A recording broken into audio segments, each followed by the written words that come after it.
Baik, terima kasih banyak untuk Anda seluruh pemirsa Madu TV Nusantara yang pagi ini masih menyaksikan program Sapa Pagi dari Madu TV. Dan jangan lupa bahwa Anda bisa untuk menyimak seluruh program kami dari frekuensi radio kami di 91,3 MDS FM Tulungagung ataupun juga live streaming ya dari seluruh akun sosial media. Di antaranya Anda bisa akses untuk informasi lengkapnya adalah di www.madu.tv. Saya akan menuju ke Bapak HR Wahyu Deba Saputra SH sebagai kuasa hukum terpidana dari Pak Nito dan juga Pak Emat.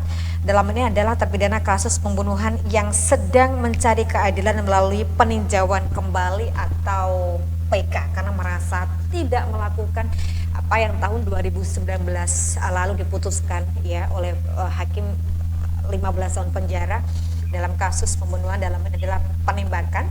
Dan saat ini kedua terpidana ini sudah menjalani hukuman sekitar 4 tahun. Pak Wahyu.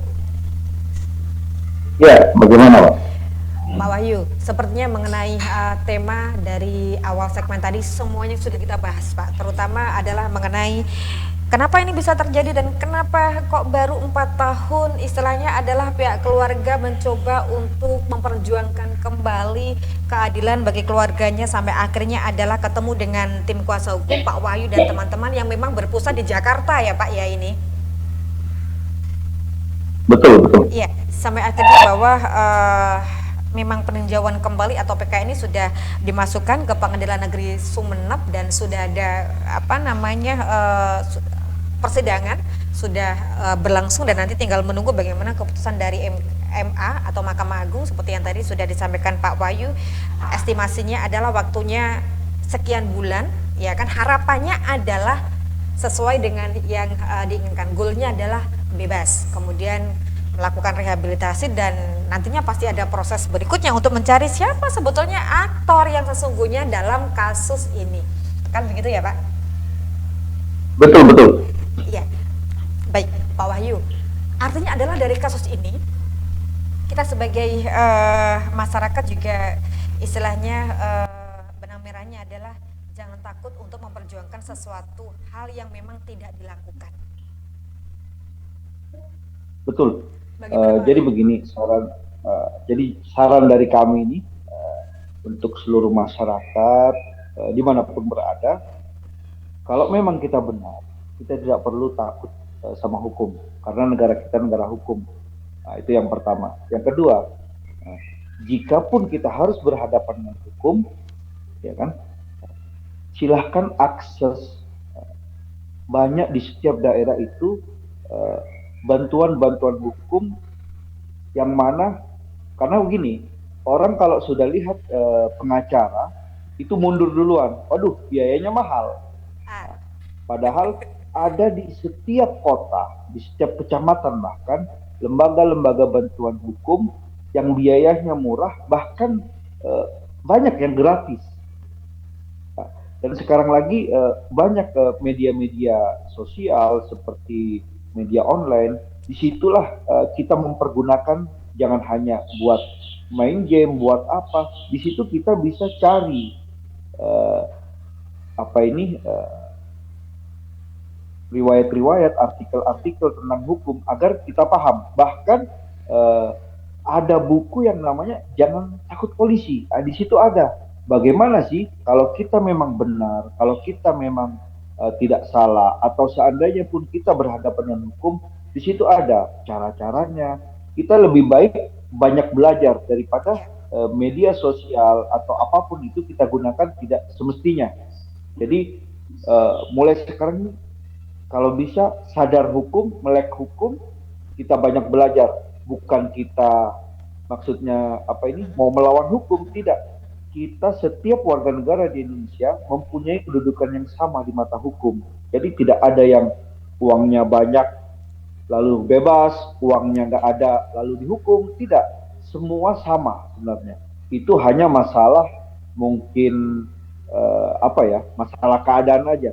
Namun kalau kita memang benar, khususnya semua masyarakat ini, bukan saya mengajar harus lawan, kita harus tetap berpegang teguh kalau kita memang benar, karena hukum itu menghukum yang salah, bukan menghukum yang benar.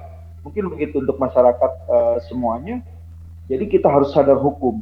Jadi kalau memang kita sudah sadar hukum, jadi kita tidak akan menjadi korban, yaitu korban dari para mafia-mafia hukum yang ada di negeri kita. Karena sebaik-baiknya pasti ada orang yang tidak baik, kan begitu.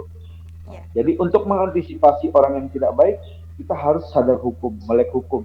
Kita belajar hukum banyak dari buku, dari media sosial, bahkan dari artikel-artikel di internet. Nah, itu banyak sekali yang membahas. Mungkin, oh, saya cari kasus yang sama, oh ternyata ada di internet. Bagaimana alur perjalanannya? Mungkin kita bisa mengambil pelajaran dari situ. ya, Mungkin begitu, Pak. ya. Dan bisa jadi begini juga Pak Wahyu, apa namanya?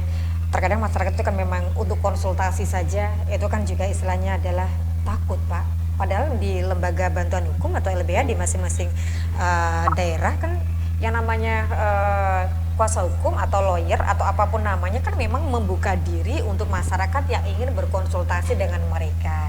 Karena memang kalau kita bicara mengenai hukum, masyarakat awam betul-betul awam Pak Wahyu dengan yang namanya hukum, takut ribet, takut ABC dan sebagainya gitu kan. Betul, banyak yang Ya, masyarakat alami kalau sudah masuk di hukum, aduh, biarin aja deh. Aduh, nanti ribet. Waduh, nanti ya, keluar biaya, nanti ya, bagaimana?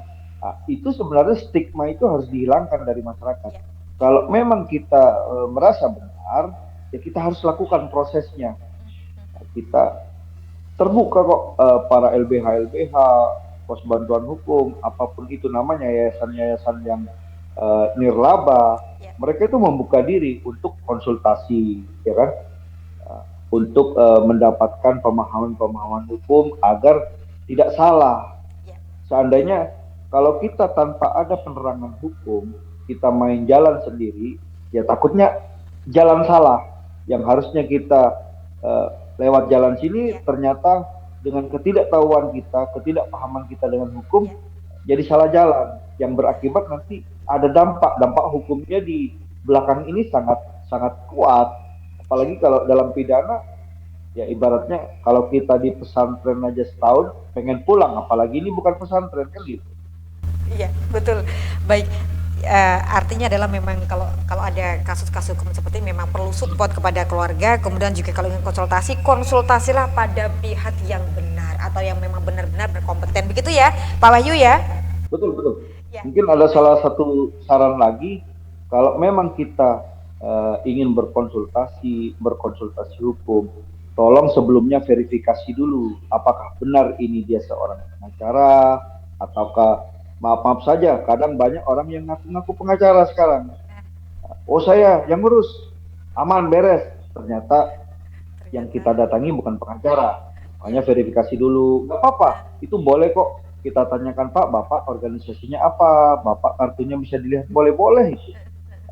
Jadi kita baik. ada kepastian hukum. Kalau seandainya, wah, pengacara gak beres ini, kita bisa laporkan ke organisasi untuk kode etiknya, Iya, begitu. Jadi iya, verifikasilah dulu, iya. lihatlah dulu, baru kita melangkah. Mungkin Baik, begitu. ya, baik. Pak Wahyu, terima kasih untuk perbincangannya di kesempatan kali ini. Semoga PK atau peninjauan kembali, ya kan, yang dilakukan atas terpidana atas nama Pak Nito dan juga Pak Emat nanti semuanya berjalan dengan lancar sesuai dengan apa yang diharapkan. Amin, amin. Mohon Ya, doanya juga untuk ya, masyarakat agar keadilan bisa ditegakkan. Amin, terima kasih. ya. Ya, terima kasih banyak Pak Wahyu untuk waktunya. Semoga lain waktu kita bisa berbincang dengan tema yang berbeda ya Pak ya. Siap, terima Ya, kasih, Pak. ya, Kita ya. selalu menerima undangan. Terima kasih. Salam dari kami Mada TV Tulungagung Pak Wahyu. Selamat pagi, Assalamualaikum.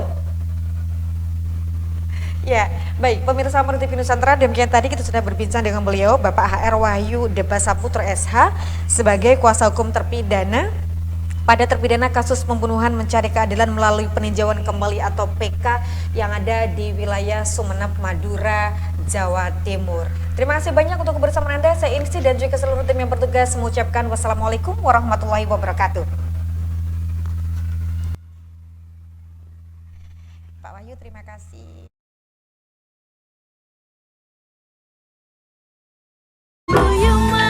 sojong